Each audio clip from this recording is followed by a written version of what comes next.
Hi dear students, I am Shivani Agrawal and you are watching my YouTube Expression Students Club. Welcome to the world of idioms and phrases. For today's video, I have selected two idioms that are really of conversational value too, and apart from that, these are also having their competitive value. So without taking much of your time, my first idiom is be in with. Be in with.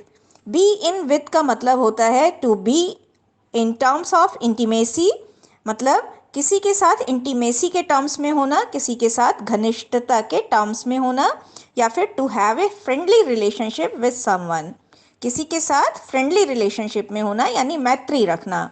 तो to be in with का मतलब है to be in close association with someone, with some group, और to have a friendly relationship with someone. To clear this idiom, I have constructed the sentence that is, the girl is in with the CEO, यानी the girl is in with the chief executive officer. लड़की CEO के साथ घनिष्ठता के terms में है, घनिष्ठता की मैत्री के टर्म्स में है। तो I repeat once again, the girl is in with the CEO।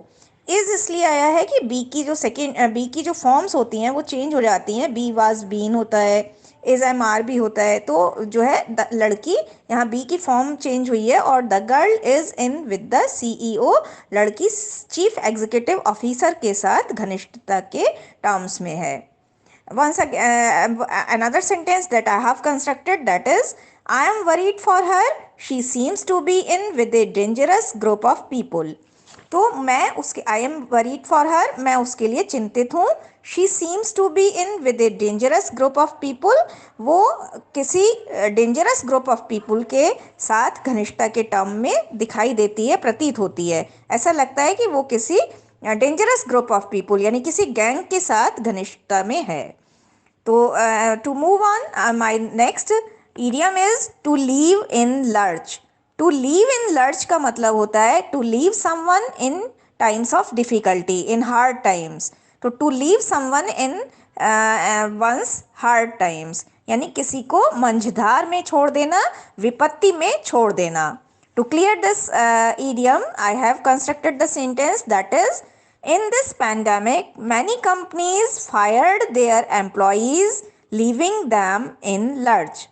In this pandemic, इस वैश्विक आपदा के समय में many companies fired their employees, कई कंपनीज ने अपने एम्प्लॉयज़ को, अपने कर्मचारियों को फायर कर दिया, नौकरी से हटा दिया, उन्हें मझधार में छोड़ते हुए। तो इस कोविड मीन्स इस पैंडेमिक में यानी कि इस वैश्विक महामारी में बहुत सी कंपनीज ने अपने एम्प्लॉयज़ को मझधार में छोड़ते हुए उन्हें नौकरी से हटा दिया।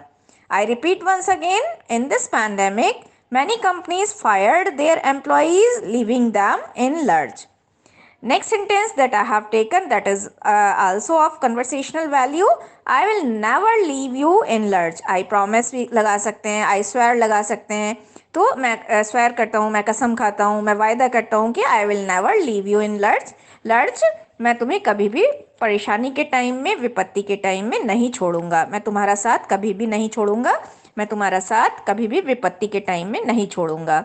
I repeat once again, I will never leave you in lurch. I will never leave you in lurch. तो दोनों ही idioms की अपनी अपनी conversational value तो है ही, and from the perspective of competitive exams, these are really very important, especially to leave in lurch. कई बार हर तरह की examination में आता है, तो सीखते रहिए, यूज़ करते रहिए, keep on using the idioms, keep on learning new things, and keep on sharing the videos with the other students, with the other learners of your community. Please hit a like if you like the video. If you dislike the video, kindly send your suggestions so that we may work on making it more updated and more rich. And please subscribe the channel. Take care. Bye bye.